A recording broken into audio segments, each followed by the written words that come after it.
have been. Where did you dig up that old fossil? Going into Toshi Station to pick up some power converters. That's no move. We're all fine here now, thank you. How are you? Welcome to the Star Wars Nerds Podcast. I'm Dan Fettabunker. And I'm Kenton Larson. And we're very pleased to welcome back to the podcast our friend and fellow Star Wars nerd, Chris Schiffmann. Thanks for having me. Welcome back to the podcast. And this is, of course, the morning after panel. We all saw the Rise of Skywalker. It is the morning after. You make it sound like we all had sex with each other, Dan. Or it was the morning after a big party. That's what I think. It was like the morning after a big going to the, we're all hungover. We're hungover on Star Wars. I'm always tired the next day. How about you, Chris? A little bit, yeah. We all saw The Last Jedi. Yeah. I'm tired because I went to the late show that you bailed on. Yeah, I was hungry. So I went to the 11 o'clock show, and I'm a growing boy, Dan. I need to eat. You might have noticed I don't have a lot of hair in my head. Yeah. I need nourishment. So I went to see it, and the late show, and I was up till at least 2:30 in the morning after I drove home and everything. But we'll talk about that in a second. But yeah, The Rise of Skywalker, it's out. We saw it. We're giving you our full spoiler-filled discussion on what we thought of it and whatever comes to our mind. Let this be the warning, Dan. Oh, yeah, for let sure. Let this be the warning to all persons listening. We will be talking out of our ass for the next You don't want to, honestly, why would you even listen to, you can always find a review online if you haven't seen it and you're like, should I see it? Like, I don't think there's a lot of people out there who are like hemming and hawing about seeing this new Star Wars movie. So, well, I noticed that one of the Star Wars podcasts I listened to did a spoiler-free review, and I was like, I'm even not going to listen to that before I see it. Yeah. But then I looked at it and I noticed the spoiler-free review is 5 minutes long, and I was like, wow, that is not much of a review. We want to get it. We want to get into it. Before we begin, though, I'd like to talk a little bit about our theater-going experience, as we often do. For some people, like Kenton, this is like the only time you go to the theater. Correct. So, how is it for you? You went to the 7 o'clock show, correct? And it's always a shit show on Star Wars Day. And really, the people who work at the theater don't give a shit. Like, let's just be honest. They don't care. They don't know what's happening. They give you dirty 3D glasses. How many times? Oh, my God. Like, why are they so filthy? Well, mine were coming straight out of the cleaner or whatever. The guy had to wait. The guy said I have to wait for some more 3D glasses. And they brought a rack out, like a dishwasher rack of glasses out. And then he wipes them off with a little... I don't think they actually clean them. I think they wipe them with these wipes. I think they wipe their ass with Well, mine. I'm like, because all the girl did, like, I think they take, that bin you throw them in at the end of the movie? They take that, there you go. they arrange them Vaguely. on a rack, and then they wipe them off, and the guy's like, here, you can take more wipes if you want. I'm like, I'm good, thanks, but that's all they do. They don't actually clean these things in any way. Because you had the IMAX ones, right? Yes. Yeah. So those they are had the real 3D ones in the plastic bag. So mine were clean. Right, At least yes. they have the illusion of being clean, Yes, yeah. which I appreciate. But they don't even at the IMAX ones. There isn't even the illusion. No. And just before anybody thinks that I'm just the picky one, there was a big giant pile of returned ones that people were like, no, sorry. And as I handed mine back, the girl looked at me like, yeah, I know, they're terrible. Yeah. Like she was not surprised, and she was just like, have at it, like go ahead, dig in. Like she didn't even facilitate the transfer of glasses. So that's where it started. Did you guys get like the half hour of previews before the movie? It was the absolute worst thing I have ever seen in terms of bullshit before a movie at the IMAX. I agree. To the point where the crowd was actually like groaning every time a new trailer comes. They're like, oh, come on. Like everybody was just tired of it. We had it pretty good at St. Patel. I think there was maybe 3 trailers. And the only thing different was they interspersed commercials with the trailers. Oh. So it was like commercials, trailers, and then commercials, and then trailers, which I hadn't really seen before in Winnipeg. So it wasn't too bad. After all the other Star Wars movies I've gone to, I expect 20 minutes of trailers and commercials, but this one wasn't too bad. So it sounds like your IMAX theater was the worst place to go to. Let's talk about how it started. It was 30 minutes though. It was a full 30 minutes of stuff before the movie. But there was a 10-minute content marketing scene from a film that made me, for at least a little bit, think I went into the wrong theater. I did too. Did you? You didn't get that, Chris? No. Okay. What was the movie called again? I don't remember. I am not going to. I remember, but I'm not going to say the fucking word because I hate that movie by definition. It was like, for a minute there, I'm like, they're just showing this scene, like, whatever this is. It was long. Like, it was a long 10 minutes. Scene. Yeah. 10 minutes. I mean, a Disney movie? No, it was some sort of violent, action movie. And it's funny because Russians and people in a theater. Yeah. It kind of looked good, to be honest. I kind of like, oh, this looks like a pretty good movie, but I don't need to see the whole thing right now. I will avoid that movie like the plague. And the guy, then after that, if that isn't bad enough, then they show more trailers. They showed Mulan, and everyone groaned. And then the screen goes blank, and it's quiet in the theater. And then the Black Widow trailer comes up, and everyone goes, "Oh!" And the guy beside me says, "Fuck Disney!" Like, show. And some guy in the theater yelled, "Show the trailer!" And of course I'm always happy to chime in with boos, which I did. Boo! And I got a nice low, loud voice, so I let my displeasure be known to no one in particular. That's pretty funny. That was pretty good. We only had 2 Disney trailers and maybe one other one, so it was okay. No, it was enjoyable. We were nice and calm, ready to. Oh no, the crowd was tense and angry by the time the film started. Yeah, and we saw the same. We were in the same theater, you and I, Dan. Not for the same showing, but they clearly showed the same shit. Yes. Twice. Yeah. Okay, and just to wrap up my part of the story, I had about 15 tickets for that first. And so in the end, 3 of those tickets I helped out. There was 3 people sitting apart who I noticed who had come in. And I said, hey, do you guys want to sit together? Because I got 3 seats together. How's that grab you? And they're like, that grabs us. Yes. And I said, well, I'll give you the tickets. And if you don't like it, you can go back to the other seats that you've got. And they went, okay. And then they went and they kind of looked around and they were like, And they sat down and they tested the seats and they seemed comfortable. So they stayed. So my parents were in front of me. I gave them 2 tickets.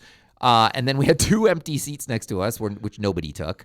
But then out of the blue, 2 girls partway into like 10 minutes into the film sit down next to my mom and start rocking on their chairs and chewing. And I know I own one of these seats. So I did the only thing that you could do in that situation. I leaned over and went, these aren't your seats. I said to them and they're like, nope. Like, and I went like, where are your seats? And they went, there's somebody sitting in them. I was like, really? Let me see. Where are your seats? Let me see your ticket. And so she hands me her phone, believe it or not. She hands me her phone and I zoom in and they're like in the second row in the front section of the IMAX. I was like, yeah, your seats are over there. And I made them get up and go to their seats, which were empty for the rest of the movie. But I was like, no, I am not listening to them chewing. I'm not watching them rocking. I'm not listening to the bullshit. Like, I'm done with that. So, and that was the end of my seating fiasco. Oh, and Brett McGarry was sitting behind me. Oh, excellent. Yeah, he popped into the station. I was working at CJOB. He popped in to record his review. And I said, not a word as he walked in. And he said, okay. And he went off and he did his thing. And then I left to the theater. I actually appreciated. Now I was kind of sad to be seeing the movie by myself, but I did appreciate the buffer zone that I got. I was like, there was 3 seats together, and I had 1 seat on each end that were empty, so I had like a nice little area to watch the movie in. You could spread out. Yeah, those are good. So once the movie got underway, for your spread. Yes. Once the movie got underway, the crowd was in it. There was no issues with anybody chewing or yelling or anything or talking. And yeah, it was very exciting to be in there again and have the Star Wars logo come up and the crawl. And I was very, very excited once the movie got underway. Am I the only one who thought that after Disney acquired Fox that we might get a little fanfare? I was hoping at that the beginning. Oh, it could didn't use the occur to me. fanfare. Didn't even occur to me. We also didn't get the thing I love before The Mandalorian, which is a little Oh, the new Star Wars treatment. Yeah, that's true. That might be just for TV. I think that might be it for is. TV. Yeah, that's true. It's their Marvel moment with all the characters. But I love that. Yeah, it's cool. I would not have complained if that was at the beginning. Okay. What did you think of the all caps usage in the crawl? Is that? I was going to ask if that's a normal thing. Do they always do that? Not for character names. It's usually for a body, like the Galactic Empire or the New Order. Well, and this is the first time we had multiple characters were all caps, and it really bugged my wife.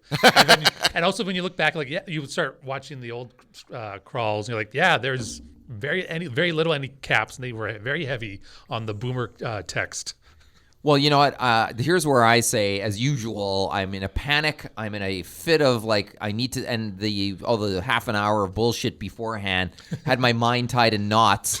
And so when it finally started rolling, I was like, what's happened? What's going, huh? And there's lots in that crawl. There is besides the caps. There's a whole movie in that crawl. Yes. I was like, what? Who? Like, what's happening? Who? The dead speak? What's happening? And then we jump right into it, and I thought there was so much there to comprehend that it's a blur to me. It really is a blur. It's a very different opening because usually what we do is the crawl goes up, then it pans down. It starts in a space scene because the crawl is in front of stars. So we pan down to some ships, and then now we've seen them do in the past where they've cut immediately to a planet. They've done that before, but in this case they cut immediately to Kylo Ren and his troops just killing people, just fucking massacring everybody. Seen from the trailer. Yeah, right from the trailer. So he's killing all these people. He's looking for this Sith Wayfinder thing, which we didn't know what that was at the time. Wayfinder, dagger, worm. I thought it was a holocron. To be honest, I thought it was a holocron when I saw it. But Infinity Gauntlet. How many MacGuffins do we need in a film, folks? How many? We need two. Well, yeah. So then, but it becomes like kind of a montage of him searching for this thing and searching for this planet. So it moves very quickly from that initial shot to long, like time has passed. He's traveled through crazy stuff to get to the planet where the Emperor is, and immediately, okay, so I forgive Lucasfilm for releasing that scene of like him meeting the Emperor because that's like the first 5 minutes of the movie, which I thought was interesting. But okay, well, that's why they put that out there because there's no spoilers. It happens right away. He meets the Emperor right away. Yeah, and that's I think that the crawl and the opening scene are a big argument for there was not much of a plan going into this trilogy. So? I don't think so. And in fact, I would say maybe the bigger argument is that Rian Johnson and J.J. Abrams disagree on what this trilogy is about and where it needed to go. I don't know if he disagreed or if they were just trying to cater to fans, the passionate vocal fans. Okay, this is the last one. Okay, we're going to try to make them happy and give them the answers that they wanted. I don't think there was a plan to put the Emperor in the beginning. No. I don't think You think there it was going to be Snoke the whole time? I think so. Yeah, Or it would just be Kylo Ren would be the main villain for the last film. And Colin Trevorrow's script that wasn't cutting it was kind of scrapped. And they used some story elements from his script. He still got a credit. I saw Still his got a name in the story credits. And then I guess they decided, oh, wait, we can use the Emperor. Maybe he watched a YouTube video on Star Wars theories and was like, from 5 years ago, I was like, all right, let's use this storyline. There was a lot of elements from, I thought, like Star Wars literature that I've read over the years. There's no doubt about that in there. Okay. Like from the Timothy Zahn stuff. I think there was definitely things in there. Like it's been so long since I've read those, but there were certainly things that rung a bell. I was going to ask about that because there's certainly some elements in this movie that. And I don't want to get to it right away. I'll get to it later. But some things in this movie that I'm sure I was wondering if they'd pulled it from the extended universe or other things because they've done that in the past. Yeah. And in fact, remember the Last Jedi, the part where Luke projects himself across the galaxy to be there in front of Kylo Ren. That's a thing they pulled from a previous book somewhere. Where there's that famous tweet of Rian Johnson like pulling the book off the shelf and showing us here's a thing that existed before. But yeah, we move into there's been some time passage between films here. I don't know, maybe 6 months. I don't know. I saw it was a year. It was a year. Okay, so a year. So Rey's been training with Leia. Now when they I love that stuff. when they first show love it. Leia, I have to admit that my mind immediately started thinking, okay, how do they do this shot? Because I know that Carrie Fisher wasn't there for this. So I started kind of deconstructing the scene almost. And then after a few minutes of that, I just kind of chastised myself and said, screw it, let's just watch it. And I forgot about it. And once I forgot about it, I was okay with it. But at first there, I was like, okay, this is obviously something they had to work around because Carrie Fisher wasn't actually live for this. So what did you guys think of that whole thing? I thought they fucking did it. Yeah, Language warning. It could have been very awkward using deleted footage, unused footage from the last two movies, but they were able to pull it off. That was one of the great things about the movies. They were able to have a true story for Princess or General Leia, and Although it didn't stick out too much. Like they were able to get to the if end you're of the talking movie. to the Emperor, it's Princess. Yeah. But go ahead. Sorry, finish your thoughts. That's it. I was just marveled that they were able to pull it off and do it so well. I myself have do film record stuff for work, and it's like, hey, do we have any like footage that might work that we from months ago that we could use for this new project? And you go back and you find it, just so we can find. To be in that room when JJ's watching old footage, what if his expression would have been like oh, we can use this, or this works perfectly, and to write the dialogue. Yeah, they would have had to write it around what she actually said, right? So they had to write responses to Like they had to do it in reverse. It wasn't like when Milhouse was, being replaced on the Radioactive Man movie. Up and at them. What is he? Jiminy Jillikers. What does he say? Jiminy Jillikers. That's right.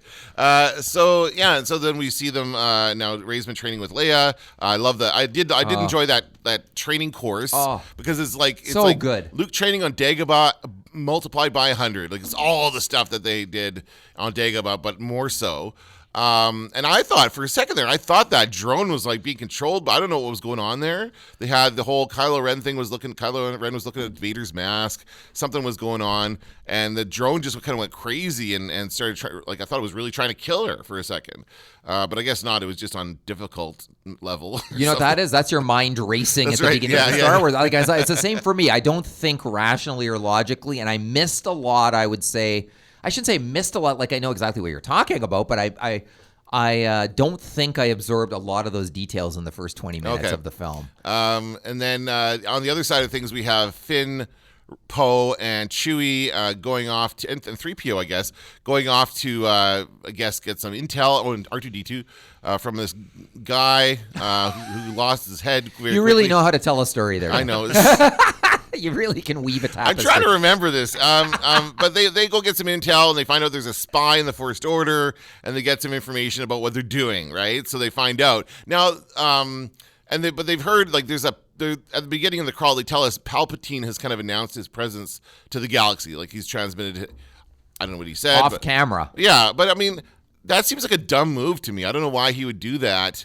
And reveal himself to everybody instead of just kind of surprising everyone with all the ships that he's got.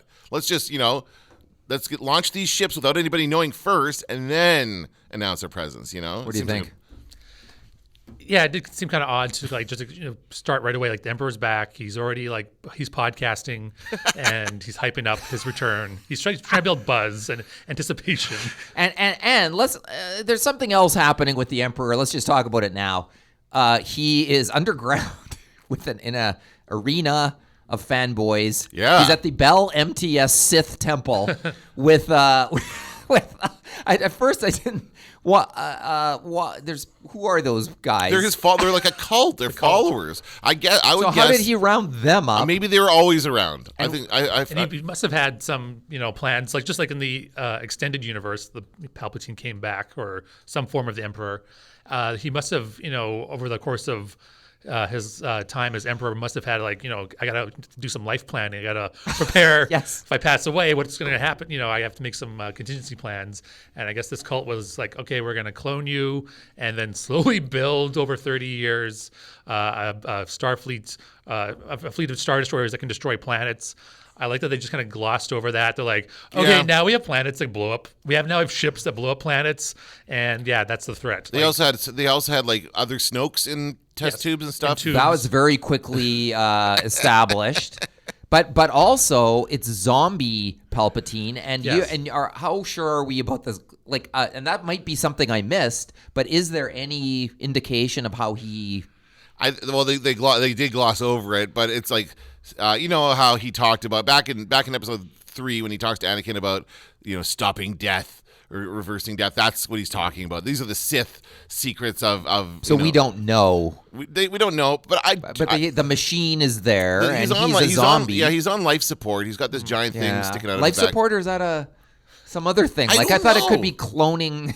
He's still charging. That's what I mean. It was very. Well, I get the feeling that he's in a weakened state. I think that is the problem here. He can still act. He can still, for sure. He can still chew scenery, but he's earning his paycheck. The Emperor's in a weakened state, which is why he's been laying low for 30 years, and he's waiting for, I guess, Rey to show up so he can. We'll get into that in a second in a bit, but he's not able to kind of be as powerful as he once was, which is why he's not.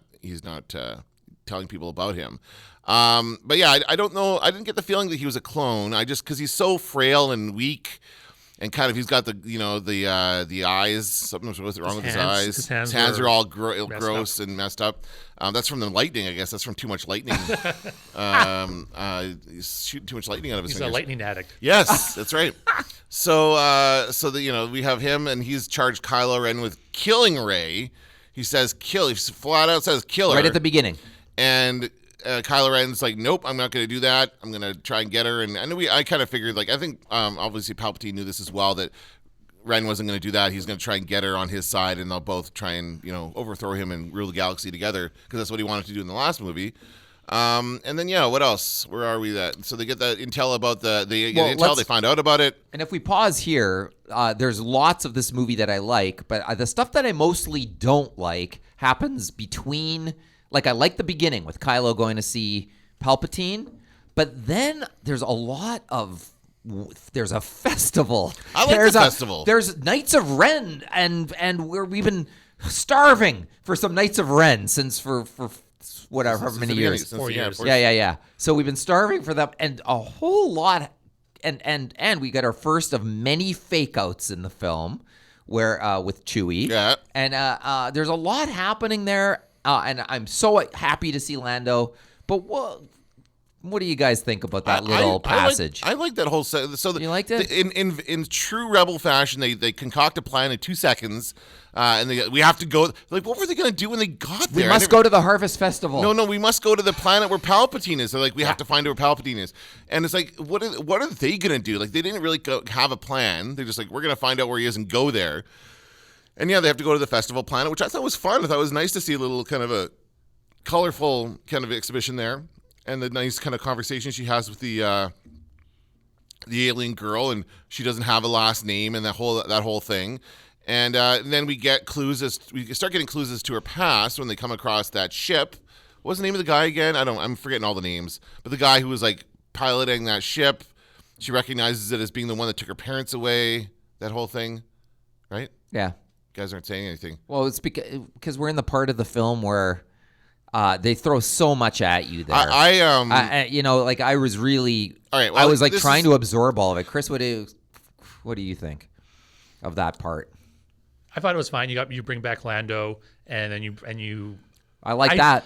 And then they kept on hinting, okay, we're going to tell you who Rey's parents are, and you're just kind of dreading, like, oh god, it's going to be like Han and Leia had a secret child, and then like kept her hidden. So that was Kenton's going through. You're waiting for like the worst case scenario, because this is J.J. Abrams and the guy that wrote Justice League. So you're just like, and then they reveal that it's Palpatine is she's from the Palpatine family, and I was like, I wasn't happy about that.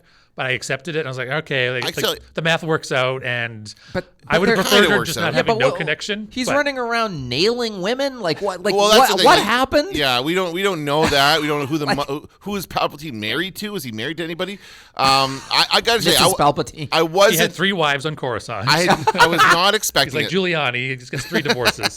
One of them is. I told you on Alderaan that I didn't want to be with you anymore. But one thing I'll say is that I didn't expect it. It was out of the blue. It was like, oh, okay. Like, it was like, oh, that's a nice surprise. Revealed by Kylo Ren. Yeah. So and only because the Emperor told him, right? So Kylo Ren didn't really know what he was talking about before. Was kind of bullshit. But I think this is a good time as any to talk about the main issue I have with the film, which is this whole Jedi healing ability thing, which kind of the whole plot is dependent on. Ties into this week's Mandalorian. Now we know why they released the Mandalorian 2 days early. Well, that seems to be the only connection. Yes, right? Yeah, it's to set the precedent 2 days before the movie's out that this is a thing. Because I don't know, this is what I'm talking about. Is this a thing? Was this ever mentioned before in Star Wars lore that Jedi could heal things? Well, not just heal things, but they can also bring people back to life. Pull the force. Pull the life force out of people. I'm gonna pull the force right out of you, Chris Schiffmann. It's like you can.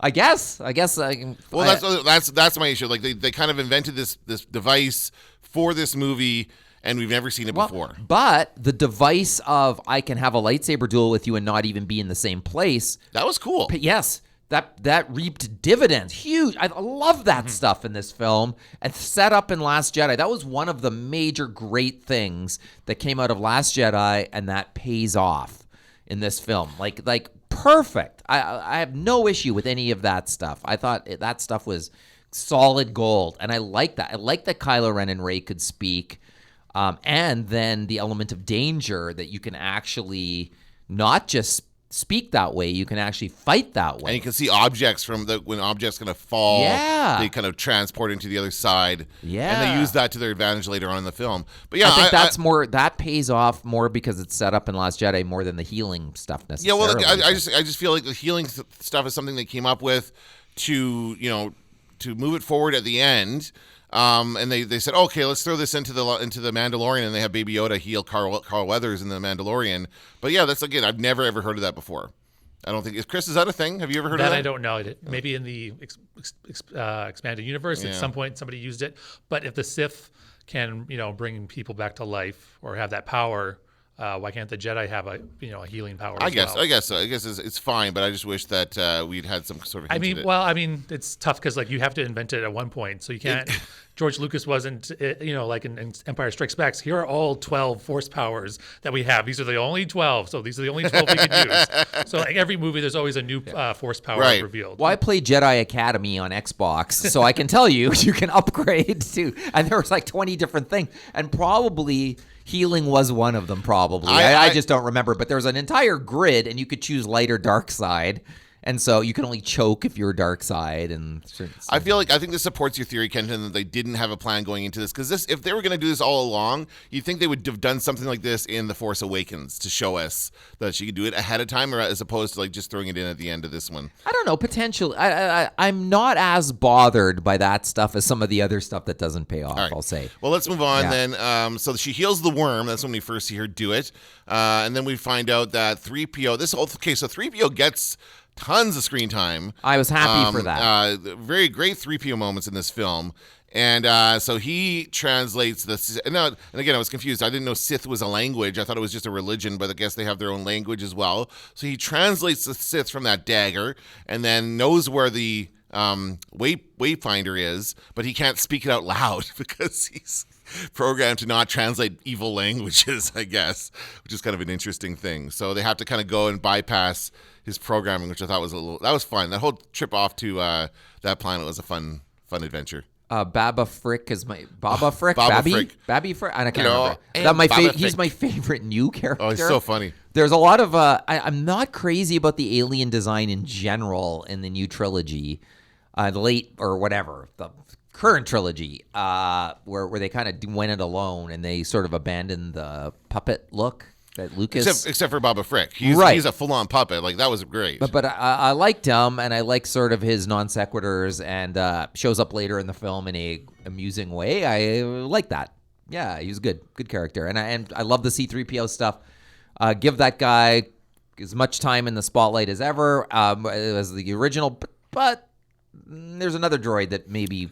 Once again, underused R2-D2. He's a hero, guys. Come on. He's the hero. He's always been the hero, and he had nothing heroic to do. No, they put a tarp on him in the first one. They did not. They did not do anything with R2-D2. Yeah, there should have been a heroic moment. He replaces BB-8 in Poe's X-wing at the end of it, which I thought was kind of funny. I thought he should be in Luke's X-wing. I guess he was with Rey. Well, I got pure chills to see Rey with Luke's helmet on in them. Yeah. X-wing, I love that. Yeah. That was one of the moments in the film that I thought was just fantastic. Like, wow, I never thought they'd finally raise that X-wing. So that paid off. Remember how when we did our Last Jedi podcast, we're like, why show us the X-wing if you're not going to raise it out of the water? Well, good. I'm glad they did. Yeah. But was that the plan the whole time? I don't know. Probably not, but I liked it. But they saw, the X-wing is still there. I guess Luke knows he can park it there because he knows he can just raise it up out of the water whenever he wants. Like, that's just his good parking spot. Yeah. I'm not losing track of where we are in the film because I'm kind of all over the place. Well, we're jumping kind of around, but... So then we find out who the spy is. That was awesome. That was hilarious. I gotta say, Hux as the spy. I saw it like moments before it happened. I'm like, oh, okay, I know what's gonna happen here. Yeah. I think that's intentional. I think we were supposed to figure out just a few seconds before it was revealed, because that was so funny. And Poe was like, I knew it. It was just great moment. I thought some of the stuff with our gang, with Finn and Poe and Rey leading up to that, was stilted and not believable. Yeah. But once we got there, it picked up. Yeah. I really liked it at that point. I felt like they're trying to duplicate the chemistry of Luke, Leia, and Han. Hard to do. But for a minute there, it seemed like they were trying to do a Han Leia thing with Poe and Rey at the beginning. They were arguing, and I'm like, are they like romantically? I felt that they're trying to set up a romance there. And of course, Finn wanted to say something to Rey, which never pays off. But we know what he wanted to say, right, Chris? Mm-hmm. I love you. That's what he was going to say. What? Yeah. I thought, no, because I'm confused. What about Finn and Rose?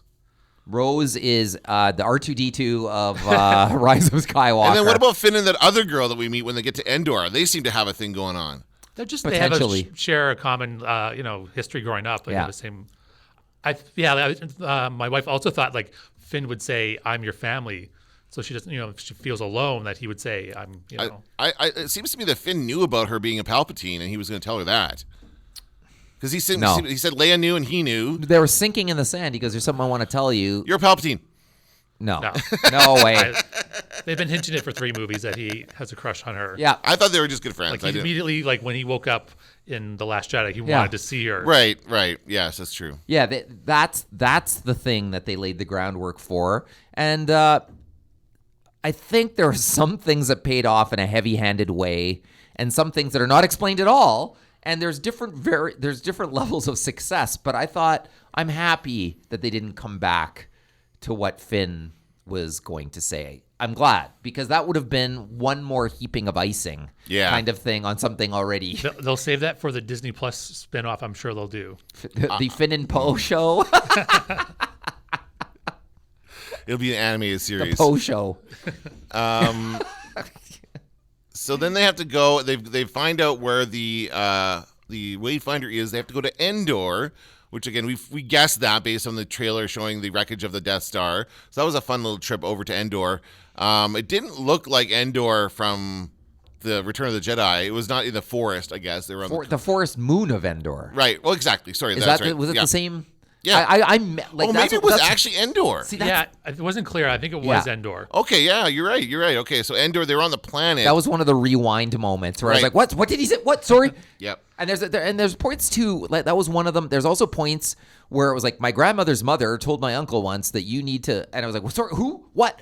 Like, my mind was racing the whole time trying to put these pieces together. Yeah. So Endor was one of those. Right. The planet of It's Endor. the actual planet, not the moon. So Right. so we're not going where the Ewoks are. We're going to a different Yet. place where But so then they go and they see the wreckage of the Death Star, and they've got to get out there to get that thing.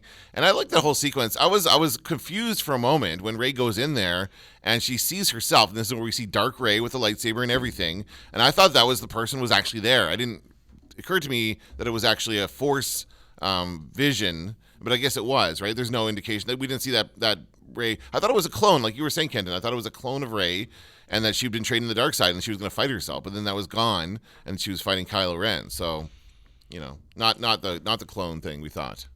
Clones didn't really come up at all, actually. A little bit, but not much. Maybe hinted at. Oh no! Well, we saw Snoke in the. That's right. That's it. That's the only indication of any kind of cloning going on was that we saw the Snokes. Why does he need like 6 Snokes? Like, is he like just in break case? them? And The one he had was broken. He had a bashed-in head, so I don't know what happened to that guy. Maybe the lifespan for the Snokes aren't very long. Like, He's always swapping them in. If you had a bunch of Snokes in a Bacta tank, couldn't you then? Oh, I killed Snoke. I cut him in half. No, you didn't. Here I am again. Like, that could have been a reveal too. Yeah. As opposed to. Yeah, if you had like Knights of Ren and then also a group of Snokes with Sith powers, that might be a formidable finale. Yeah. This all leads into the final kind of duel between Rey and Kylo Ren, which I loved. I think we missed some stuff like the flashback of Luke and Leia training. Was that at that point? I thought it was. Or was that later? We're kind of jumping around. No, you're right. It was okay. So no, that's after actually. Yeah, no. When she leaves, she takes the ship and leaves, and then we get that stuff. The surprise visit to Act 2. So we find they fight, and it's a great scene, like jumping all over. There's water, and there's all kinds of stuff happening. And I thought it was really, really good. And I gotta say, Adam Driver is his performance is amazing in this. He is just a great actor. And that character, I think is probably the most compelling character in this new trilogy, Kylo Ren, because he really is conflicted. You never felt that Darth Vader was really conflicted in the original trilogy, right? Although he was at the end. But you know what I really enjoyed in this movie? Ben Solo. Okay. When he came back, I was like, oh, nice. That's the acting chops of Adam Driver. Yeah. You could tell he was a different person, right? Yeah. Absolutely. So well done and believable, and leading to a massive cameo. Yeah, so we go, and so Rey takes off from there and takes his ship and leaves him behind. And I thought she was taking it to immediately go to where the Emperor was, but she does. She goes to Acto for some reason to die. She says, "I'm going to do what you did. I'm going to come here to die." And she talks to Luke. Force goes to Luke. Very happy to see Mark Hamill. Yeah, for sure. He's really good. Could have seen him more in this film. Yeah. Could have seen him more. Wanted more. You wanted more Mark Oh, Hamill? he's so good. But we got Harrison Ford. We did. Yeah. That was and then so we cut back to Kylo Ren left alone on that outcropping there by the Death Star, and Harrison Ford comes back, and it was a very nice moment. It was very, very cool. Gasps in the audience. Yeah. So everyone was very excited, but it's clear that he was not a Force ghost. It was just a vision that Kylo Ren was having, right? Yeah. And death, and you lost a few pounds in death. Han Solo look good. He looked good. He aged a little. I think his hair was a little bit longer as well. Yeah. So, but it was He kind just of flew in that day for the 1 day cameo. That's right. He actually replaced the gray T-shirt, which he wouldn't do in Blade Runner. Yeah, but he it was like a recreation of the scene in which Kylo Ren killed him, because he does the thing with the lightsaber and says, "I know what I have to do, but I don't know if I have the strength to do it." But this time it goes the other way, and he chooses to embrace the light and go back to the light. So very, very cool way to do that. I said it last episode of Star Wars Nerds. I said that I suspected he would be redeemed, and he was, but not in the way that I thought it would happen. That was a surprise. Yeah. And the ultimate fate of Kylo Ren also was a surprise as well, because I didn't expect that to happen either. So. So then we go back to Acto, and Luke talks Rey into continuing on and to fight, and then and so she does, and she gets the dealie out of the dealie. She gets the little triangle thing out of the wreckage of the Kylo Ren's ship. And by the way, he must have multiple ships available to him, because she trashed it on that desert planet, right? She sliced through the wing of it, and then he just had another one ready to go. So he must have got lots of those. He's got a bunch. He's got a ton of those. So then, they go to what happens next? This is all kind of a blur. So in my then mind. Leia, she tried to. Yes, Kylo, and she passed that's away. right. Well, Leia dies. Okay, I totally forgot about that. That was part. amazing. So what happened? But what happened there? Do you think? I like it. I like the way they did it, but Yeah, I think she just used her powers to go talk to him, and that was just too much. Same thing that happened with Luke. Yeah. Just they used the Force too much. And she and they wasn't ran really out. strong enough, and so she can only do it for a little bit. And So I'm getting the feeling the Force is like a battery. It's like if you run out, you potentially, die. if you use it too much at once, if you're You don't what you're trying to recharge. do, yeah. You can die. Yeah. So that's what Kylo Ren did at the end. and of course, I forgot earlier in the film, Rey. We got our first movie version of pulling the ship out of the sky, That was cool. which yeah. that's from the Force Unleashed video game. Oh, okay. Yeah. And then and then we see the Force lightning coming from her hand, which is also a kind of an indication of her, I guess, Palpatine's lightning powers. Although Yoda had lightning powers as well, to be honest. Like everyone at that level has lightning powers. I think it's not a good or bad thing. I love that Leia stuff. So yeah, 10 out of Leia 10. dies, and that was your. I didn't think that was going to happen, but you did, Kenton. So good on you for predicting that. But I think Yeah, but all my other predictions were But basically not shit. in the way, again, we predicted some of this stuff, but not in the way that it happened. That's right. It all kind of happened in a different way, which is very, very cool. So she dies to basically take that, and that was the impetus that brought Kylo Ren back, brought Ben Solo back, is Leia. Seeing Leia at that moment, he was done. He was done being Kylo Ren, right? That was it. So there was that, and then they have to figure out how. Again, they throw together another haphazard plan to attack the. We haven't even mentioned yet the Final Order is what it's called now. What happened to the Second Order or the Third Order? Like, how many orders do there need to be? It goes right from first to final. Come on, guys. And then he had that one order that killed all the Jedi. Oh yes. It's the same reason they don't stress the number of the film anymore. Well, why didn't we just call it the Empire? Why can't we just keep calling it the Empire? Was it all a big red herring, the First Order thing? Again, I don't think they planned this out. But the First Order was just the Empire, essentially. It was just Palpatine takes credit for that too. He has to Right. rebrand. The Empire's got a bad, image, so they got to rebrand it. Not according to that, or I might be thinking of the Mandalorian, where the guy says everything. Oh yeah, Werner Herzog says everything that Empire touches is awesome, right? Remember, he has a bit of a monologue there in the Mandalorian, but yeah, so they have to go off to this planet and come up with a plan to prevent all the Star Destroyers from launching somehow, which seems like, again, very sketchy, not very clear. They have one clear target that they have to blow up, but then that gets switched around on them. So that was an interesting whole thing there. But I liked the sequence. It was a lot of fun. It was certainly, I was enjoying it while I was watching it. I wasn't really Which sequence? Well, I'm talking about at the end there when they go after the ships and they launch the horses on the surface of the Star Destroyer and all that. You other can stuff. breathe standing on the Star. Well, they're they're in atmosphere. They're still on the planet. They're still in atmosphere. Is that what I was very confused at that scene. And it paid off really well. When I saw that in the trailer, you're like, how's that working out? And it did really good. Yeah, no, I like that. Wait a sec, we skipped the Luke and Leia training scene. Okay, that was during when she was on Acto. Right. And yeah, Luke and Leia training. I love that. Well, I liked it until they took their masks off. That didn't. Luke's I thought it face was looked better. good. Leia was really bad. Luke's looked You good. thought Leia's so? did not. Yes, I agree. I'm the biggest hater of Hope from Rogue One, but I liked it. I did not. I was so excited to see. I thought that sequence, and with the blast shields down for most of the fight, I thought that was pretty damn cool. Well, that was what I liked about it. And then and again, Luke's wasn't too bad. Although I felt they took him back a little too far. He almost looked like Luke from A New Hope, and he should have looked like Luke from Return of the Jedi. But Leia wasn't as good, I thought. It was something that I certainly. She looked like Leia in Bouche attention. disguise. She did. That may be where they got it. Yeah. So then, we find out. That's when we find out that Leia gave up. What was her vision again? Something about her son. Her path as a Jedi ends with the death of her son. That was her vision she had while they were training. So she decided to not be a Jedi. Right. I forgot all about that. Yeah. That whole thing, and then we get her lightsaber. Rey gets her lightsaber, which is also blue. We never did find out how Luke's lightsaber got into Maz Kanata's basement. That was something that they never revealed. That's a story for another time, another trilogy, another decade. Whatever. Yeah, that was one of the threads that somebody found it and somebody bought it. It's not a big deal. Okay, it's not a big deal. Maz Kanata just stood around. She didn't really have too much. She offered some She was wisdom. doing commentary. Yeah, she had a little bit. Now here's what has to happen. Now Leia has to make the choice. She's a little bit like the narrator. I think of thing. JJ introduced. She was letting what's his face from Lost know what was going on, or the guy from Lord of the Rings. Between Force Awakens and The Rise of Skywalker, J.J. Abrams likes new characters. He likes them. I think J.J. Abrams likes his actors that he's worked with before, so that's why he brought. It was Charlie from Lost. What's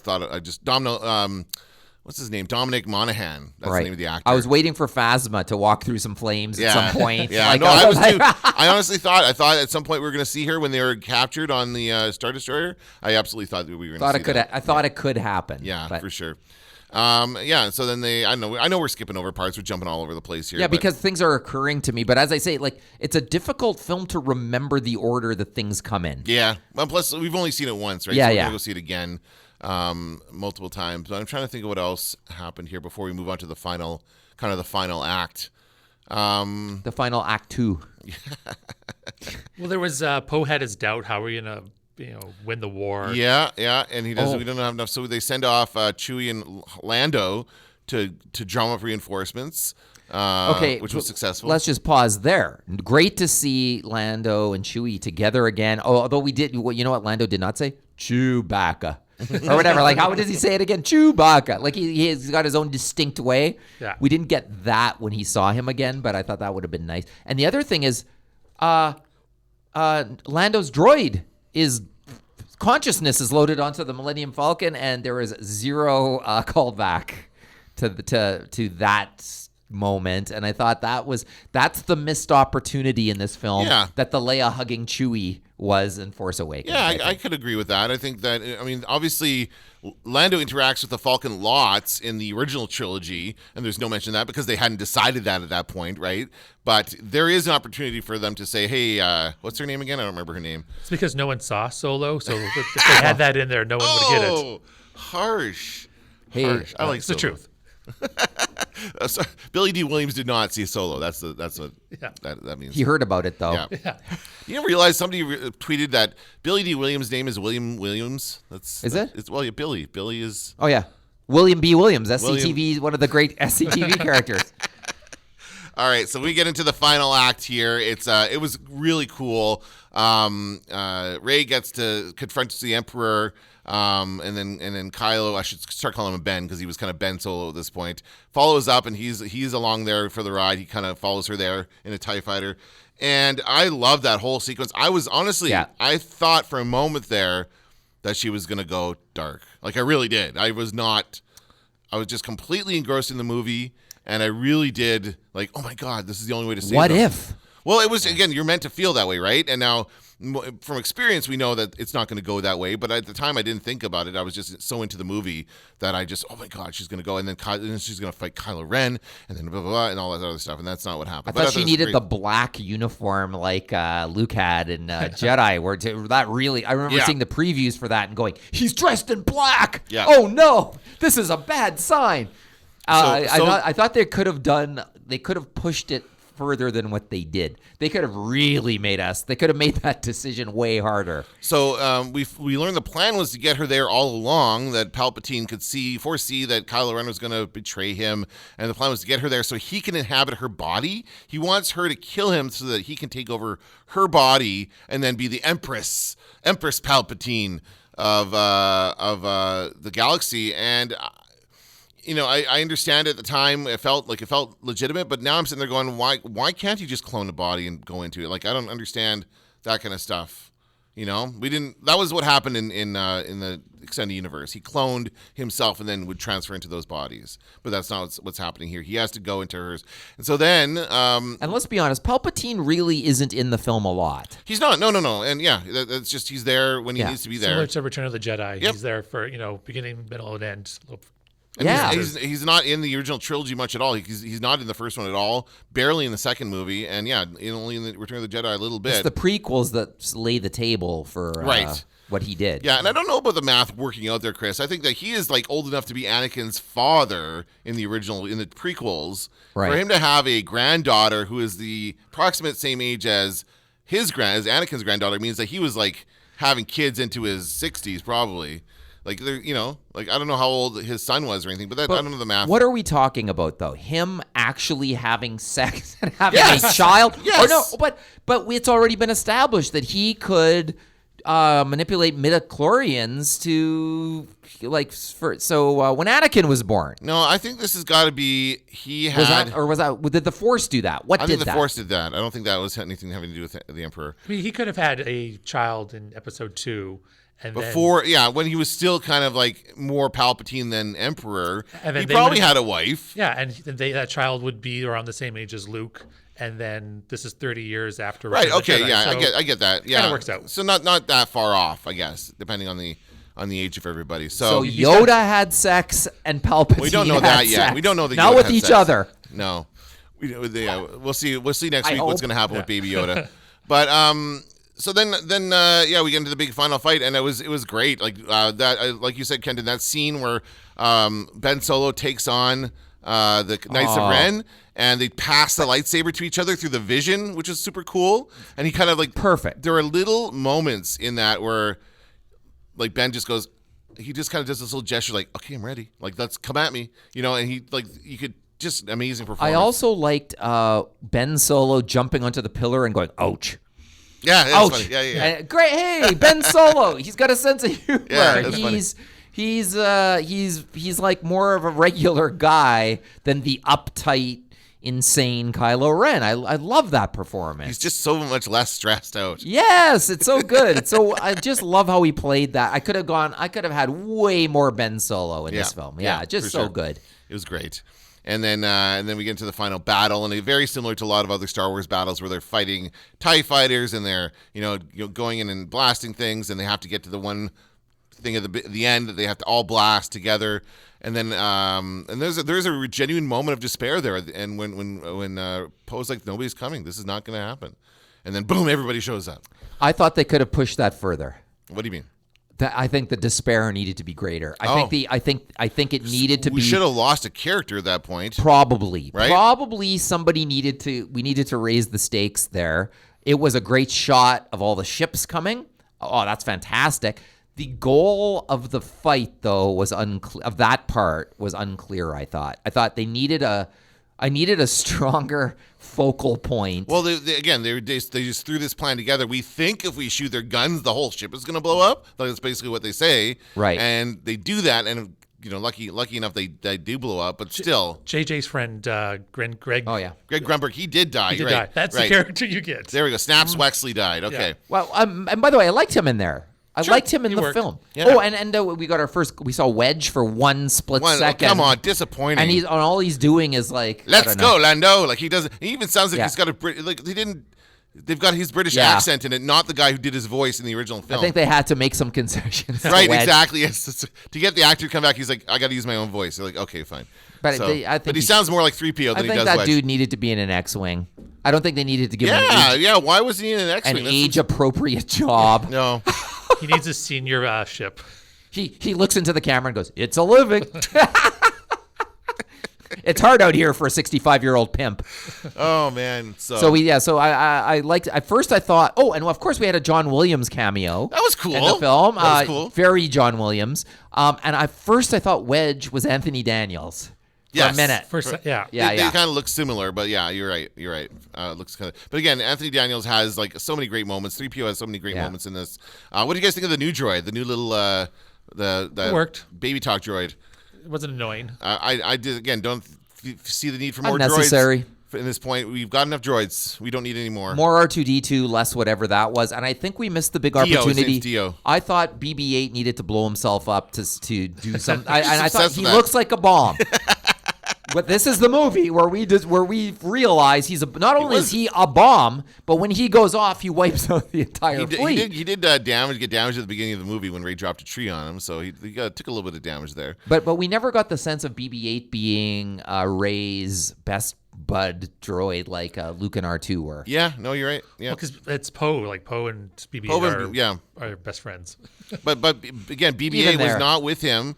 BB-8 should have been in the X-wing with Poe, and R2D2 should have been with those other guys. Like there was a little bit of mix up there. I think they could have done a bit better job with that. We needed R2D2 to reach his arm into some mysterious electronics at some point to then make something BB-8 happen. did that. BB-8 like opened the hatch for them on the that's again that should have been R2D2 doing that stuff. So I don't know. It's been established he has his little rocket boosters that he could fly. Yeah. So yeah, he could have been on there on that ship. Yeah, for sure. But it didn't bother me. Okay. Well, again, as I'm watching the More movie, R2 is just always a good idea. This stuff only occurs to me after the fact. Yeah, but at the time I didn't have any problem with it. But yeah, I just think overall R2 is underused as is the trend with this. Maybe this we're series. just old. We're old men who who like the original trilogy. Get with the times. It's all about BB-8 that's right. Just Baby Yoda. Yeah. And whoever BDO or DB. Dio. Ronnie James Dio as a robot. That's what that is. BBDO ad agencies where they built him. Yeah, and then we get the final act. Rey goes up against the Emperor, destroys him. She completely flays his skin from his bones. I've never seen anybody die more convincingly in a Star Wars movie than that. But we thought he was dead before. Maybe he can come back. I don't think so. But I thought that was quite. They're like, okay, he's really dead this time. We're gonna have her completely disintegrate him, so he's really dead. So there we have that as well. And that was kind of the big final push. And then she takes all her, again, she expends the Force so much, she dies, right? For sure? Yeah. She's dead. And then Kylo Ren comes back and he gives her his life force and they share a kiss. What did you guys think? The crowd went crazy. Really? I think my crowd was tired at that point because it was like 2 a.m. Oh no, the crowd was. They were like, they loved it. Well, all kinds, like gasps and cheers and confusion. And I think they were just trolling the angry fans who hate that relationship, the shipping. So they're just like, okay, we're gonna have them kiss just to piss off those. They made Reylo happen for a split second, yeah. and then Kylo Ren dies. He fades away. He gave up too much of his life force to her, and just he became one of the Force. Yeah. Okay, we heard, and in that same thing, I thought the one missed thing there was, hey, the Force ghosts we've established they can let's lift it. Let's let the Force ghosts lift him out of that pit. I was like, that would be so amazing, and I wanted him to see the Force ghost. I want, we heard their whose voices did we hear? Oh there? shit, we heard oh my God. Samuel L. Jackson's voice. Yeah, was I in heard there. that. I heard Qui-Gon Jinn. Was Yoda in there? Yoda was in there for sure. Qui-Gon Jinn was in there. Yeah. Okay, Obi-Wan. Obi-Wan was in there. I think almost every Jedi we've known at this point was in that. There were some from Rebels. Yeah, they had to be. Freddie Prinze Jr. Freddie Prinze Jr. was in it. Yep. Okay, I didn't. You I had totally to didn't get that. Go through all those. Like, I'm sure someone's already put that on the internet where they kind of go through all the voices, but it was like pretty much every Jedi that we've had in the series at this point was part of that. So they were all in her, basically. All the Force ghosts, they were there. We just didn't see them. Is the kind of idea there. So I would have. They couldn't pay for They only could pay for voice work. They couldn't pay for actual on air. Come on. I'm sure they could. I will say it is kind of a wasted opportunity that they didn't do an Anakin Force Ghost in any of these 3 movies. Yes. We needed Hayden Christensen. No, I thought that was going to be at the end when we saw her back on Tatooine and we see Luke and Leia. I thought they're going to show the whole family. Let's show Han. Let's show Anakin. Let's show Yoda. Yeah. Let's show Ben. Good point. Let's show everybody. But you have a character who idolizes and worships Darth Vader, and then you've established that Force Ghost, and he is a Force Ghost, and you don't show up. I thought he could have had a great scene between the two of them where they can kind of show off their acting chops and not have that George Lucas dialogue from the prequels, and Anakin Skywalker could be a legit character and have some sort of argument with Kylo Ren. Yeah. Anyway, that was just a wasted opportunity. That sounds like a great premise for a sitcom. Well, in the art of like The Odd Couple. In the Art of Star Wars Force Awakens book, you see their initial concept was the Force is light and dark, and that Kylo Ren would be talking to like this flickering, almost like every time the light changed on Palpatine's face, his expression changed, kind of thing. And they had that sort of idea that it would sometimes the Force ghost would be good Anakin and sometimes it would be bad Anakin, but that's almost like a Smeagol Gollum kind of idea. So maybe that's probably why they didn't do it.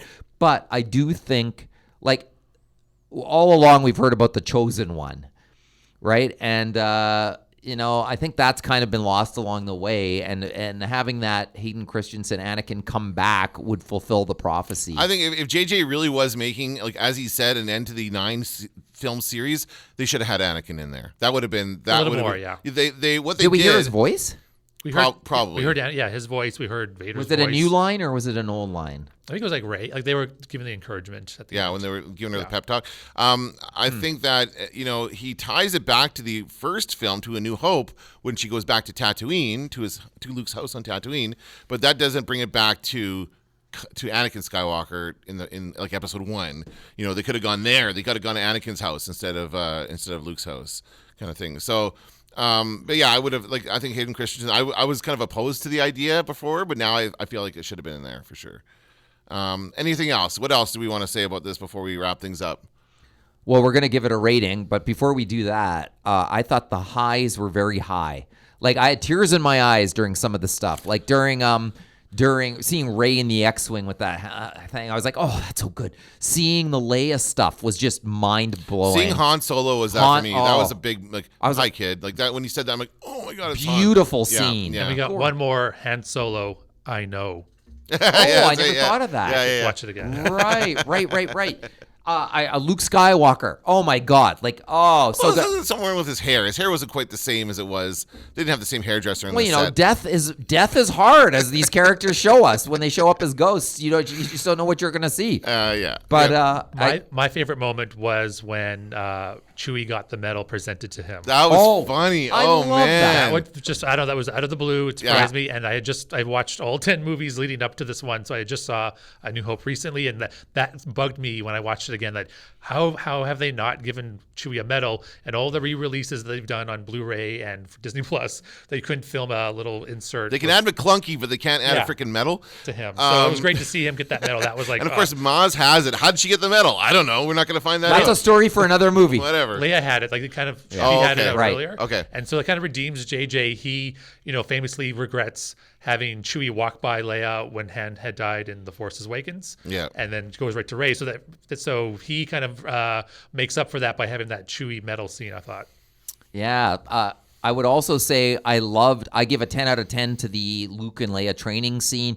Like, basically what I'm coming around to is when the original trilogy stuff was involved, I was there. I was in. And I don't think there's any bad performances in the film. I don't think there's nothing that stood out to me there. But I think on the downside for me, it was JJ's pacing, some of the stuff that doesn't pay off, and the many fake outs in the film, like the Chewie's dead, Chewie's alive. I really Hux did is think alive, Hux is dead. I really did think Chewie was dead, and I thought, oh man, that would be a really impactful thing to happen. Like, I would never expect them to kill Chewie, but to have that be a fake out was a little disappointing. I was like, oh, okay. Like, not that I didn't want Chewie to be dead, but no, it was but why go? Why even do that? Yeah, why even make us think that he was on that? It kind of sows that doubt that Rey, like, oh, I am going to turn to the dark side. I shouldn't have these powers because I will hurt the people that I love. So I should go to this planet and just retire. Wouldn't it be more exciting, though, for all of us to think he's dead, including her? Like, then we see, oh, no, he's alive before they discover he is. Wouldn't that be a more exciting thing to discover altogether? Yeah. But then they wouldn't go onto the ship to look for him and that kind of stuff. So, I don't know. It's, You wouldn't have that Lando Chewie, moment on Falcon. It was. I agree about the fake outs. It's a very JJ thing to do, to fake us out with that kind of stuff. I think there were not a ton of lows for me in this film. Like, I really enjoyed it. I really like when it was over. I really liked it. Yeah. It's only in retrospect that I start picking it apart. No film is perfect, but I think that, and I didn't watch all 10 movies, but I did watch The Force Awakens and The Last Jedi this week leading up to it, and I found that upon rewatching those, there are moments in those films that I absolutely love. Like, they're so good.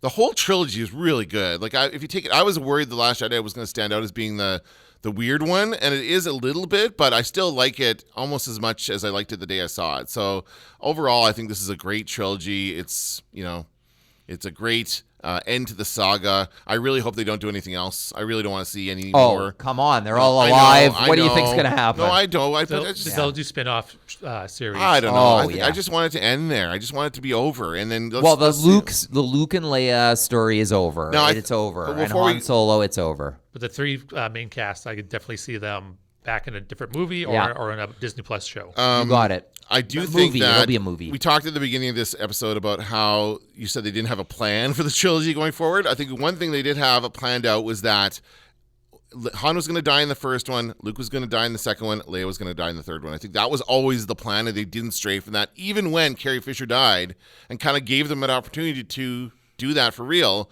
They chose not to, and I actually kind of agree with that. I think they made it work. They did a great job incorporating Carrie Fisher into this film, and so that. But now the original team is gone. Although Chewie's still around, and Lando. But even Chewie, played by the new actor, doesn't look the same. Like, I even noticed when he was running, I was like, no, it's just not like it's not Peter Mayhew. It was weird seeing full body shots. He seems like he's gained weight. Chewie, I don't know why that. I thought that. Older. Maybe it was just his coat has never been shinier. Yeah. I don't know. I just taking felt his vitamins. Because he was very, very skinny in the original films. But anyway, all right, let's go around and give it a rating. What do you guys think? Oh, do you want to summarize your thoughts, Chris? Sure. Go ahead. Sure. I think it. They stuck the landing. The landing gear is damaged, but they stuck the landing.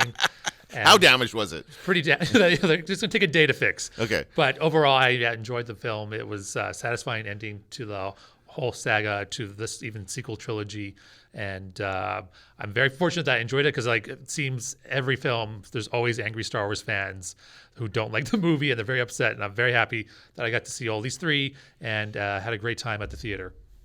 Yeah, me too.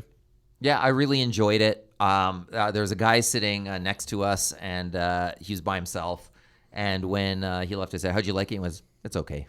Oh, he said, "It's okay." Yeah, well, and already the hate has started today. Yeah, we'll talk about that in a few. I don't want to dwell on that right now. No. But I think it's worth noting that the hate has begun. Oh, and I think that we will see it will deepen as we move forward. All right. I do think so. I do think there's things in this film that will be divisive for people. I mean, the Rotten Tomatoes rating it's rotten.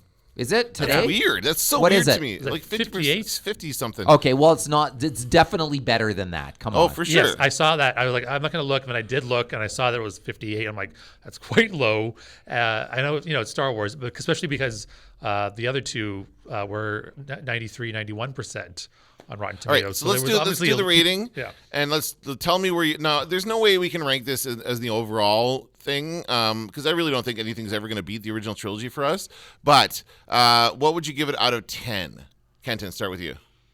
This is a very tough one, but to me, let me just set the table.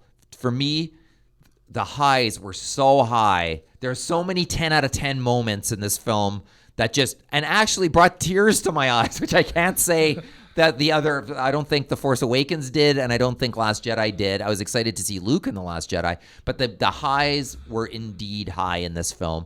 There were some lows. It wasn't all gravy in this film. So I have to give it between 7.5 or maybe 8. Wow. I'd say 8 on a good day. 7.5 if I Just go based on really what you think saw last night. there's some missed opportunities in that movie, which makes it hard to give it an A.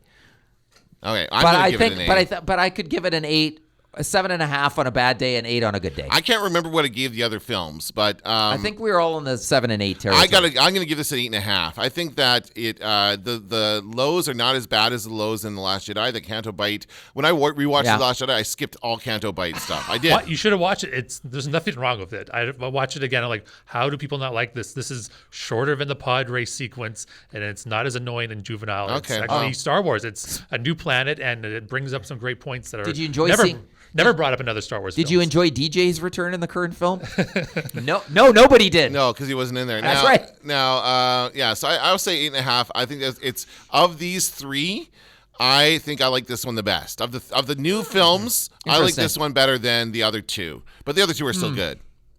Chris, what do you think? I would give it an 8 out of 10. I'll have to give Last Jedi the edge. And this one I'd have to see it again. This one might fall below The Force Awakens.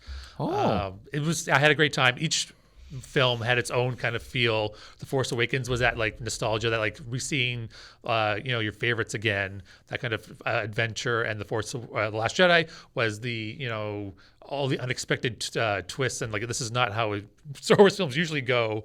And then this one was a finale; it was wrapping things up, and it was just just a kind of a bittersweet, just a nice wrap up of the whole trilogy and the whole saga. Yeah. Kenton, what's your favorite out of the three new ones? God, oh man, probably this one. Yeah. How about you? I said that. It is this one. I'll have to rewatch it again. How many more times do you guys plan to see this movie? I've seen it on Saturday at Landmark in those comfy recliners. Oh, nice. I was at the D box at St. Patel. Oh, how was the D box? It was pretty good. Does it shake during the previews? It does not. Actually, some trailers do. Yeah, no. I'm going to go see it again with the kids this weekend, and then probably a third time, at least in the theater. So, I'm looking forward to seeing it again. I need to get my mind around some of these plot points, which, I mean, I'm a massive Star Wars fan. My parents were sitting in front of me. Okay, and I was like, what are they getting out of this? And at the end, they're like, hey, as a fan, did you understand what was going on? And that sort of said everything. And it was hard to follow for me, but, admittedly, when I go see a new Star Wars film, my mind, I'm just like so keyed up and ready to go that I can't take it in. Well, we'll take a break over the holidays, and then we'll come back in the new year, and having seen it a few more times, continue the discussion about this final Star Wars film in this Skywalker saga. But for now, that's going to do it for this episode. Thanks so much, Chris, for being on the show Thank you, with Chris. Us. Thanks for having me. I messed up the end. That's going to do it for this episode of the Star Wars Nerds. I'm Dan Vadabonker. I'm Kenton Larson. Don't let the Force hit you in the ass. This had better work. That's no moon.